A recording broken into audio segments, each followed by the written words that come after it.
E aí, pessoal, estamos começando mais um ciclo de estudos da Palavra de Deus. Então, nós vamos, durante 3 meses, estudar sobre educação e redenção. Esse é o tema da nossa lição da Escola Sabatina desse trimestre. Veja aí na capa aí, né? Essa é a capa da nossa lição. Vocês podem baixar depois o PDF dos primeiros 4 temas aí no link que eu vou deixar aqui na descrição do canal. E então se prepara aí, vem com a gente para a gente poder se aventurar nesse tema tão empolgante, tão interessante. Não se esqueça de se inscrever no canal, de acionar o sininho e de compartilhar o vídeo aí com as pessoas com quem você gosta, com pessoas com quem você está estudando a Palavra de Deus. Né? Vamos levar a Palavra de Deus para outras pessoas. Né? Que Deus abençoe vocês. Fica aí com a gente até o fim.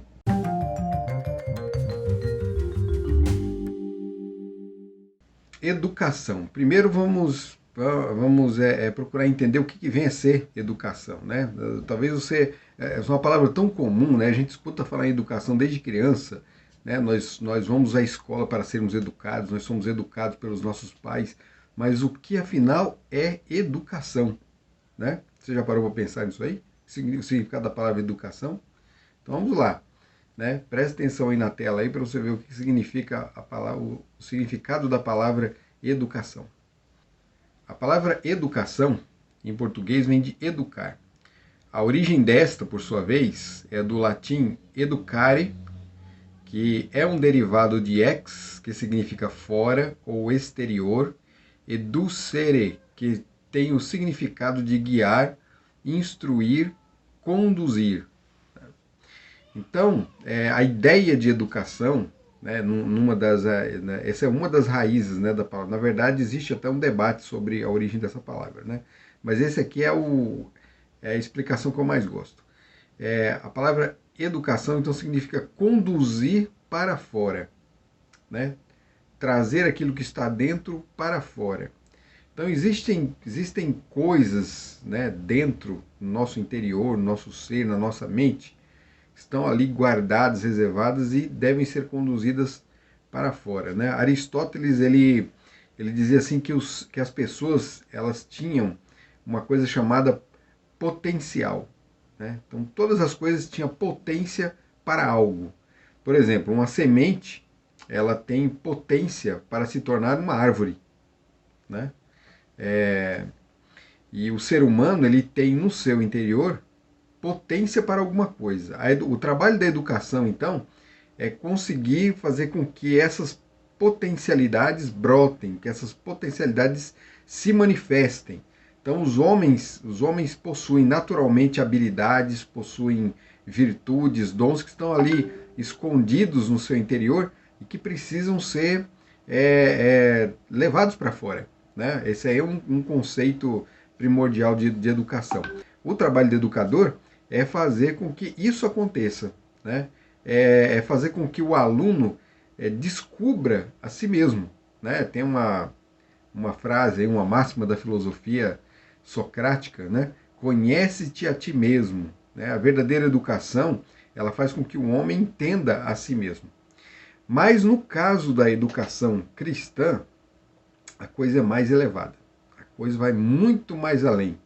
Há coisas na natureza do homem que a educação secular, a educação acadêmica desconhece. Né? A educação cristã ela vai levar o homem para novos patamares. Então a gente vai ver na lição como que isso acontece. A lição desse trimestre ela vai falar sobre isso aí. Né?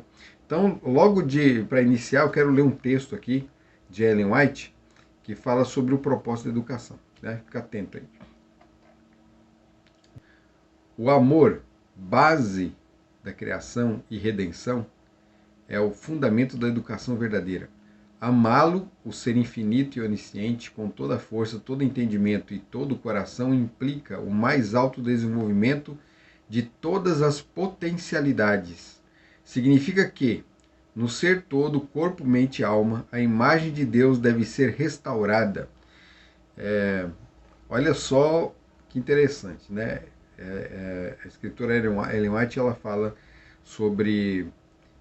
que o amor, né, está envolvido ali na questão da educação, o amor a Deus, né, o amor ao próximo, né, o amor de Deus ele é pleno, né, não é esse amor comum, esse amor corriqueiro, esse amor aquele que já é presente na nossa vida, que se manifesta naturalmente, não, é o amor a Deus, é um amor que tem que ser construído, um amor que tem que ser alcançado, que tem que ser obtido, né? É um amor racional, não é puro sentimentalismo. Então, esse amor, ele é base da educação, o amor a Deus. E qual a finalidade? Né? Olha que eu havia falado sobre as potencialidades de Aristóteles, ela usa também essa mesma palavra no texto dela. Ela diz assim que implica no mais alto desenvolvimento de todas as potencialidades, todas, tudo aquilo que é potencial no ser humano pode ser desenvolvido por meio da educação cristã, a verdadeira educação. E o significado final, né, o objetivo final é que a imagem de Deus seja restaurada no homem. Então, nós vamos entender isso agora, estudando, né, como eu sempre falo aqui, a origem de tudo, né? Vamos para o Gênesis. Vamos lá. A primeira escola. Gênesis capítulo 2, verso 15, fala assim: Tomou, pois, o Senhor Deus ao homem e o colocou no jardim do Éden para o cultivar e o guardar. Ali no jardim do Éden, Deus colocou o homem, né, para fazer um trabalho. Ele não foi criado para a ociosidade. Né? O trabalho, né, lógico, era uma coisa muito mais agradável do que é hoje. Mas muita gente que não gosta de trabalhar hoje, não gosta por preguiça. Não gosta por preguiça, porque o trabalho ele traz um certo prazer, né? Lógico que ele cansa, ninguém gosta muito do cansaço, do desgaste, mas o trabalho ele realiza o homem, né? O trabalho quando ele é bem direcionado, né? Tem gente que não usa o trabalho, pensa no trabalho apenas como uma forma de obter o seu sustento, né? Que é parte do, né? Essa parte é lógico, não pode ser ignorado, não, né? Tem gente que quer ignorar essa parte, quer trabalhar apenas por ideal, né? Que é a fantasia, né? O coitado vive no mundo da fantasia. Isso não existe. Você trabalha para ganhar dinheiro, você trabalha porque você precisa comer, precisa colocar comida na sua mesa. Mas o trabalho não é para ser só isso. O trabalho deve ser também um instrumento de realização, de desenvolvimento das suas potencialidades. Então você tem uma inclinação para uma determinada função, você procura se aprimorar naquela função, e ali você vai desenvolvendo aquela habilidade, você vai se tornando bom naquilo, né? Você vai se tornando melhor naquilo, e quando você alcança um certo patamar, agora eu quero mais, eu quero ir além. Então é uma forma de crescimento do ser, né? Da sua própria identidade, você aprende a se conhecer melhor, você entende os seus limites, então é uma forma, o trabalho é uma forma de aprendizado. Trabalho é uma forma de aprendizado, de realização do homem. Não é apenas, né, a luta pelo sustento. Apesar de que esse é o primordial. Isso não pode ser esquisito, né? Não vão viver no mundo da fantasia. A gente quer viver no mundo da fantasia, né? Aquele Tesla, que foi um grande cientista, né? Fantástico. Ele, coitado, ele morreu pobre porque ele foi idealista demais, né? Ele cedeu todo o seu conhecimento e toda a potencialidade ali, da sua capacidade de desenvolver, de criar novas coisas, né? Para os homens da indústria e não ganhou nada em troca, né? Ele não ganhou nada, não ganhou dinheiro, morreu na pobreza, né? Teve gente que foi mais esperta aí, ele soube fazer as duas coisas. Tesla, ele era tão idealista que ele foi além e não se deu muito bem nisso não, né? Mas de qualquer forma é um homem admirável, né? Tesla é um homem admirável. Então, vamos lá. Como que tudo começou, né? Deus colocou o homem ali no Éden, ele tinha que trabalhar, ele tinha que cuidar do jardim. Ali ele ia desenvolver as potencialidades. Mas como que ele ia desenvolver a potencialidade cuidando do jardim? É porque a gente imagina Adão e Eva num jardim comum aqui, como o jardim nosso aqui. Não. Naquele jardim, que era um jardim imenso, né? Era um jardim, não era um jardim pequeno como o jardim que a gente tem na nossa casa. Era, né, imagine uma floresta gigante com todas as árvores. Inclusive Deus fala assim, olha, você tem todas as árvores aqui, você pode comer de todas as árvores. E não tinha só todas as árvores, tinha todos os animais, todas as criaturas que Deus criou estavam ali, né, junto com o homem. O homem deu nomes para esses animais. Então, o que significa isso? O ato de dar nome, né, no contexto bíblico aqui, já implica um estudo. Né? Adão não chegava assim, esse eu vou chamar fulano de tal, esse eu vou chamar fulano de tal. Não, havia uma pesquisa, havia um debruçar-se sobre aquele elemento da criação, sobre aquele ser que foi criado, para ele poder encontrar um nome que se ajustasse, um nome que o qualificasse, um nome que o identificasse de forma apropriada. Então havia um estudo da natureza. É o que se subentende ali no livro de Gênesis, né? Quando a gente passando o olho ali rapidamente, a gente não percebe isso.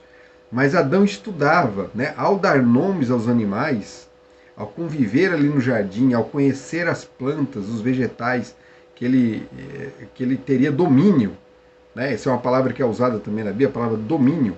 A palavra domínio, no contexto bíblico, também não significa domínio assim, puro controle, né? Não é puro controle. O domínio ali significa um abraçar, um debruçar-se sobre as coisas que foram colocadas na sua mão para você cuidar. Né? Você tem que procurar entender. Né? Por exemplo, no antigo Israel, quando alguém comprava uma terra, ele andava ali pela terra, pelo lugar ali, né? Antes de comprar a terra, ele andava por ali para poder conhecer bem. Depois que ele comprava, ele continuava fazendo o mesmo para poder saber tudo aquilo que a terra poderia dar para ele. O domínio do ser humano no contexto bíblico é nesse sentido. Então não é pura dominação, né? Não é puro controle, né? Nem é controle exatamente. Essa apropriação no sentido de aprendizado mesmo. Então, Adão ele tinha tudo ali no Éden. Né? O Éden, a natureza, os animais, as plantas, o rio, né? O céu, as nuvens, né? Tudo aquilo que foi criado de forma tão bela, de forma tão perfeita, porque Deus declara que tudo era bom, era o livro de estudos de Adão e de Eva. Né? De Adão e de Eva. Eu estou falando de Adão, mas não, dos dois. Os dois faziam esse trabalho, os dois estavam ali estudando a natureza, aprendendo. E aprendendo com o mestre, que é Deus. Né? Então, olha, presta atenção nesse texto aqui de Jó. Jó declara o seguinte: eis que Deus se mostra grande em seu poder. Quem é mestre como ele? E o livro de Jó já traz ali Deus como criador também, Deus como mestre, Deus como professor. E é isso que ele era ali para os nossos primeiros pais. E é isso que Deus é para nós hoje. A verdadeira educação se aprende diretamente de Deus. Né? E não há melhor forma de aprender sobre Deus e com Deus do que estudando a vida do Filho de Deus, daquele que veio aqui à Terra e apresentou a verdadeira natureza do Pai, né? Quem o Pai realmente era. Quem via a Cristo, via o Pai. Né? Ou seja, a divindade era revelada ali na pessoa de Cristo. Então Cristo é o nosso mestre, Cristo é o nosso professor. Então nós temos ainda hoje a natureza, embora hoje corrompida por causa do pecado, mas nós aprendemos ainda com a natureza. Olha a ciência ao seu redor. Eles estudam o quê? Eles estudam a natureza. Né? Os remédios vêm da onde? Vêm da natureza. Nossos alimentos vêm da onde? Da natureza. Na natureza nós tiramos também lições para a vida. Né? Quando analisamos o comportamento dos animais, né? Suas atitudes, até lições morais nós conseguimos tirar dos hábitos de animais. Né? No nosso convívio também com os animais. Nosso temperamento muda no nosso relacionamento com a natureza, que as pessoas mais próximas da natureza têm uma tendência de serem mais calmas, de serem mais concentradas, de conseguirem imergir, né, melhor, usar as suas faculdades mentais com mais clareza, adquirem também maior controle sobre seus impulsos. Né? Moisés, por exemplo, ele foi considerado o homem mais manso da terra. Mas quando foi que ele conseguiu isso? Não foi quando ele matou o egípcio, não, porque ali não havia mansidão nenhuma ali. Moisés teve que viver cuidando durante 40 anos de ovelhas, né? E após cuidar ali durante os 40 anos, ele se tornou o homem mais manso. Foi ali no convívio com aqueles animais e com aquele ambiente natural, longe do fervor ali da cidade do Egito, que Moisés conseguiu, né, alcançar aquela paz, aquela mansidão. Então, o nosso livro de estudos ainda é a natureza. Ainda é a natureza. E o nosso mestre ainda é Deus. Nós temos que aprender, assim como Adão aprendia de Deus, nós temos que aprender de Deus também, né? Então, o nosso primeiro modelo de escola, né, o nosso primeiro modelo de sistema educacional está ali no Éden. Tudo que nós precisamos de modelo para a nossa vida está no Éden. No Éden nós temos a forma correta de se alimentar, né? Adão e Eva comiam dos frutos da árvore do jardim, da vegetação. Eles não comiam os animais, né? No plano original de Deus não tinha isso. Então a alimentação de Adão e Eva era totalmente vegetariana, não só deles, até dos animais também, né? O pecado trouxe um distúrbio aí, mas o homem só veio comer carne mesmo quando veio o dilúvio, depois do dilúvio, né? Antes disso, aqueles que seguiam os caminhos de Deus não comiam. E então nós temos ali a verdadeira alimentação, nós temos ali o verdadeiro casamento, modelo real de casamento, né? A Eva pertencia a Adão, era parte de Adão, Adão era parte de Eva, os dois se complementavam, né? Os dois eram uma só carne. Não havia três, não havia quatro, era só dois. Era dois junto com o pai. No casamento verdadeiro é o homem, a mulher e Deus. Então, esse é o modelo de família. Hoje em dia nós temos, né, surgindo milhares de modelos de família, mas não são os modelos que foram criados por Deus. O nosso modelo de família está lá no Éden. Tudo está lá no Éden. A semana da criação com descanso sabático também é algo que deve ser resgatado lá do Éden. Todo o trabalho que Cristo teve aqui, na sua estadia aqui na Terra, né, o seu ministério, foi para restaurar aquilo que foi perdido. Né? Jesus ele veio restaurar tudo aquilo que foi perdido. E o que foi perdido? Tudo aquilo que Deus havia criado lá no Éden, a perfeição original do Éden. Um dia tudo isso será restaurado. Então vamos lá. Vamos continuar aqui. Deus tinha ali esse relacionamento com Adão e Eva, ensinou tudo a eles, deu orientações para o que eles não deveriam fazer, né? E uma dessas orientações era a seguinte, lá Gênesis 2, 16, 17 diz assim: o Senhor Deus lhe deu esta ordem: de toda árvore do jardim comerás livremente, mas da árvore do conhecimento do bem e do mal não comerás, porque no dia em que dela comeres, certamente morrerás. Essa foi a ordem. Nessa ordem aqui fica subentendido também toda uma explicação de que havia um problema no universo. O mal estava no universo, né? A árvore do conhecimento do bem e do mal era uma árvore de teste para Adão e Eva. Eles deveriam ser testados ali no Éden. E ela também é uma prova de que Deus, o governo de Deus se dá por livre arbítrio. O homem é livre para escolher os caminhos que deseja seguir. Então Deus colocou dois caminhos ali, ó. Continuem comendo da árvore da vida, fiquem em paz, fiquem, né, usufruam de tudo, de toda a beleza e perfeição do paraíso, desenvolvam suas potencialidades a níveis, né, infinitos, mas não comam da árvore do conhecimento do bem e do mal. Só que o inimigo de Deus já andava por ali.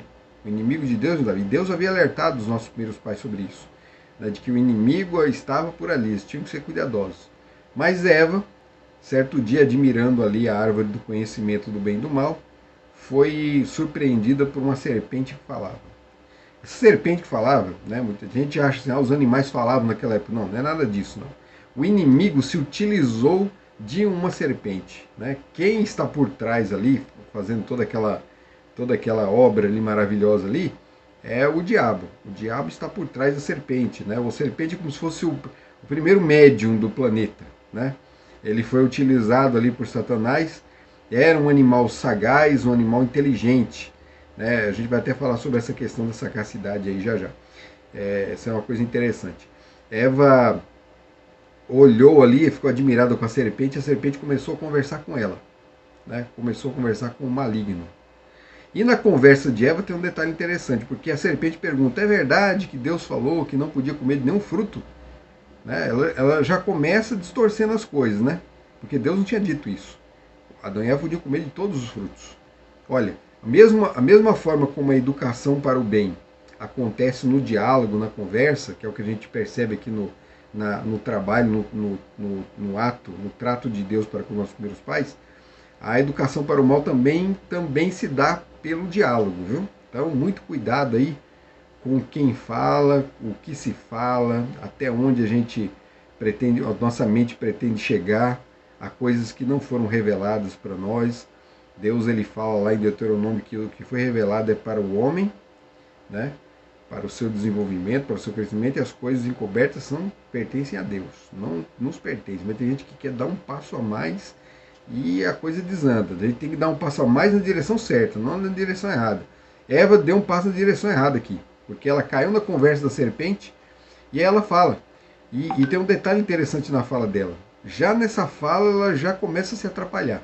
Ela declara assim: respondeu-lhe a mulher: do fruto das árvores do jardim podemos comer, mas do fruto da árvore que está no meio do jardim, disse Deus: dele não comereis, nem tocareis nele, para que não morrais. Veja que ela não usa a palavra certamente, né? Essa palavra certamente é ignorada. Ela ameniza a coisa, para que não morrais, né? Ameniza, né? E aí mas a serpente astuta, ela não usa a palavra exatamente o certamente, mas ela usa o certo, né? Que tem o mesmo efeito. Ela declara assim: então a serpente disse à mulher: é certo que não morrereis.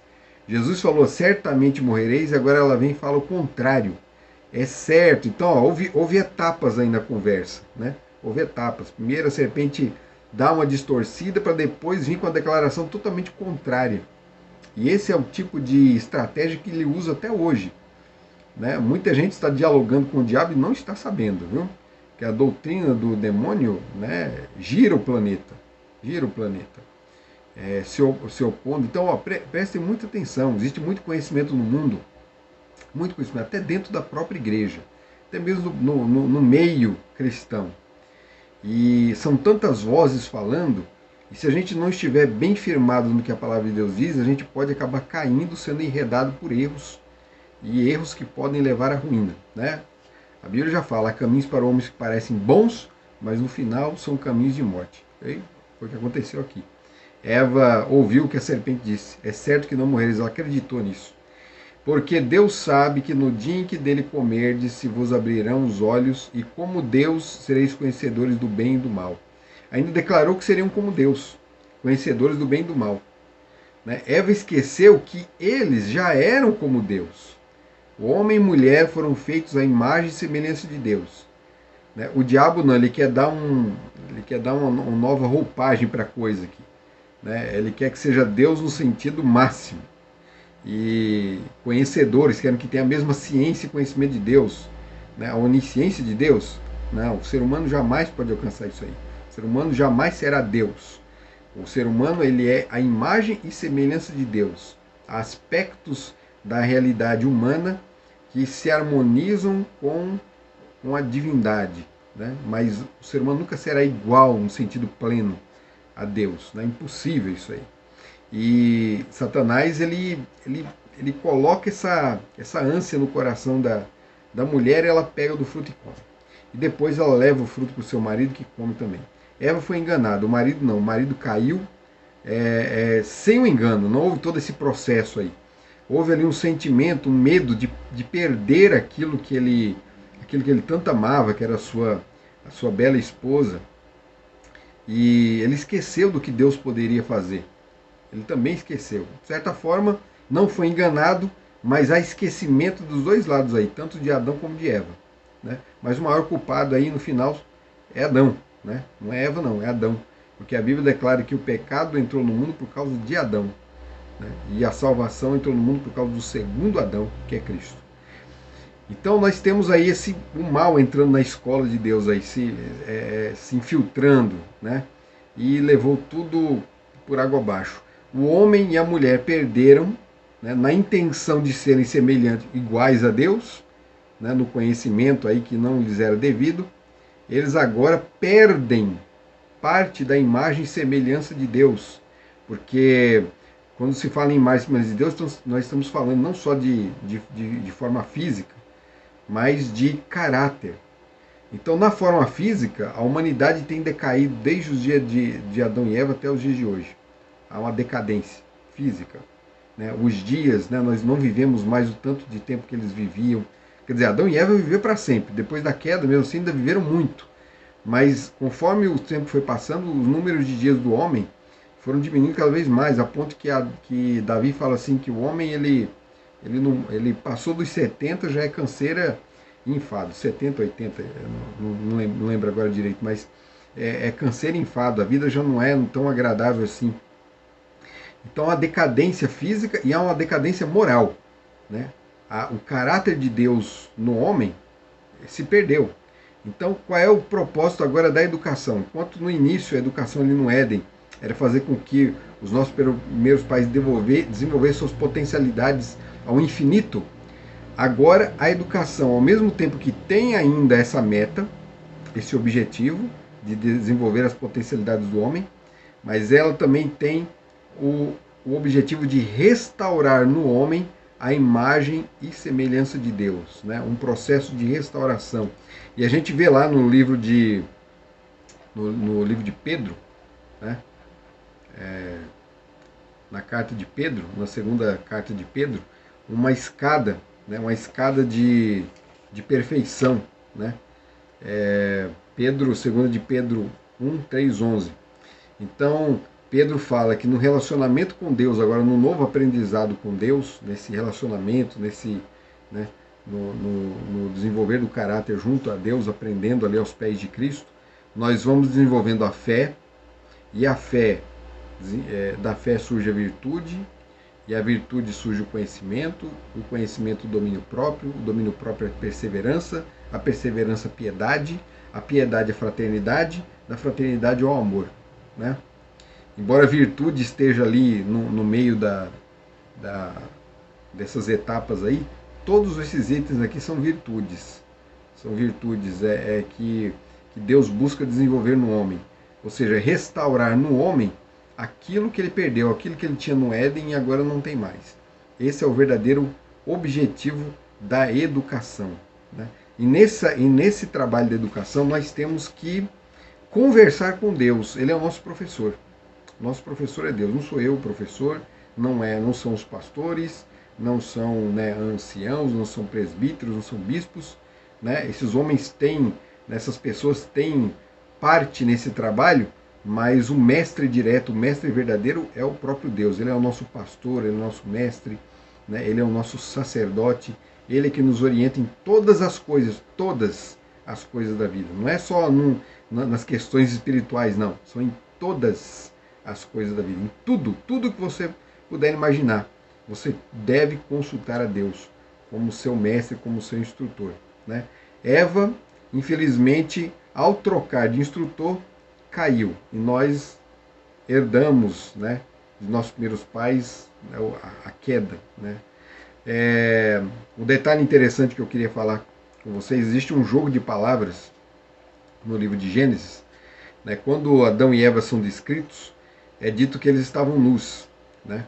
Quando se menciona a serpente no capítulo 3, é dito que ela era astuta. Né? O que uma coisa tem a ver com a outra? Né? Na nossa língua não tem nada a ver. Mas no hebraico existe. Né? Existe uma figura de linguagem, né, na língua portuguesa, né, que é a paronomásia. Existe uma figura na língua portuguesa que é a paronomásia. Né? A paronomásia ela é uma figura de linguagem que trata dos parônimos. Né? As palavras parônimas são palavras que são escritas de forma parecida, elas têm pronúncia parecida, mas significados diferentes. E nós encontramos no texto hebraico duas palavras, né, que estão ali quase juntas, uma estão no capítulo 2, outra no capítulo 3. Parece que elas estão ali do nada, não, mas na linguagem hebraica isso é muito usado, esse joguinho de palavras, porque o escritor quer dizer alguma coisa. Então, quando a gente procura a palavra nudez no hebraico, a gente encontra a palavra Aron, né? Que é muito parecida com a palavra sagacidade, né, da serpente, que é usada na serpente lá, que é Arum. Então nós temos Aron se opondo a Arum. Né? Nós temos os dois como se fossem palavras antagônicas aqui. Né? Palavras antagônicas. Elas são parecidas, são parônimas. Elas são parecidas, elas se pronunciam de forma parecida, mas elas têm significado diferente. Então existe uma relação entre as duas aí. Qual é a relação? Adão e Eva, quando se fala da nudez, está se falando da simplicidade, da inocência dos primeiros pais. Né? Eles dependiam totalmente, né? eram bebês que saíram das mãos de... Eles não sabiam tudo, eles estavam aprendendo, eles tinham muita coisa que aprender. Agora, o inimigo, velho e astuto. Né? Então nós temos ali no livro de Gênesis a astúcia se opondo à simplicidade. Essa simplicidade, essa nudez aí do texto aí, ela se encontra no homem até hoje. Né? Eu e você ainda somos, de certa forma, inocentes diante da grandeza, né, do conhecimento que existe lá fora. E diante também da ciência do mal. Né? Nós não temos noção do que é o mal. Nós não temos. Né? Nós não sabemos o que o inimigo é capaz de fazer, as mentiras que ele pode inventar. É uma coisa tremenda. Então o homem não deve, de forma nenhuma, assim como Adão e Eva não deviam, o homem hoje também não deve se aventurar nesse caminho de tentar se aprofundar ali, né, se aproximar do mal para extrair, né, direção. Né? Não pode, porque o inimigo ele é astuto, a serpente ele é astuta demais, por demais.